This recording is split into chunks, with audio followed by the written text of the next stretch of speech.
Okay, so the reason why I want you pushing through your toe with your heel up on these hip thrusts, okay, so it might be a bit different to the way you're used to doing it or the way you've been coached before, okay.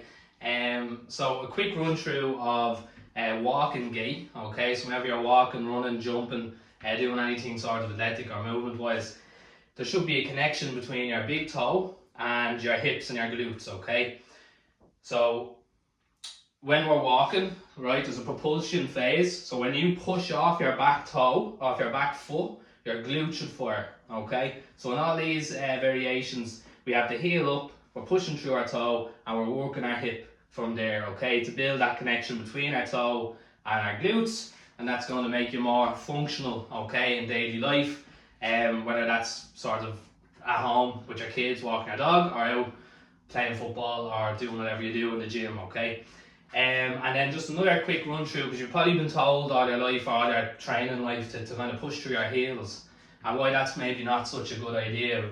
The majority of people who I see, sometimes it's the opposite, but the majority of people I see are too flat-footed and too much on their heels, or sometimes when they're walking they can be slamming down off their heels, or when they're squatting or deadlifting, their toes might be lifting up, okay, and they might be all on their heels. Like I often ask, how much pressure do you feel on your heels? And people might say, I'm 80% on my heels, okay? But you only want to be 33% on your heel. You want another 33% through your big toe, another 33% through your kind of little toe area, right? So you need to get most people through their toes more.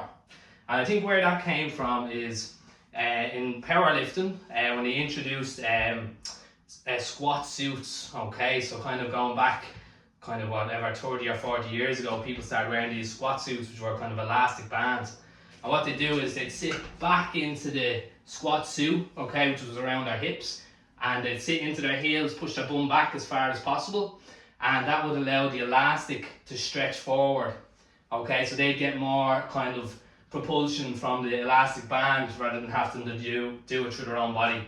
So I think that's partly where it came from. People also used to think that their knees travel forward, that they might blow their knee or something. As long as it's not excessive, it's going to be okay. And the last thing I'd say is probably you'd kind of have a lot of bodybuilders and stuff who'd be kind of taking steroids, and they would tell you to sit back on your heels to kind of grow your glutes as much as possible. But as I just explained, you want to have that connection between your glutes and your toes. But if they're taking drugs to grow their muscle, it doesn't matter what exercise they're doing, they're going to be growing their glutes just from what they're injection or what they're swallowing. So I need you keeping that good connection between your toes, and you're going to grow your glutes probably better than before, without that sort of bad advice, okay? So that's all the background for why I want you pushing through your toe more, and why that's probably better advice for most people.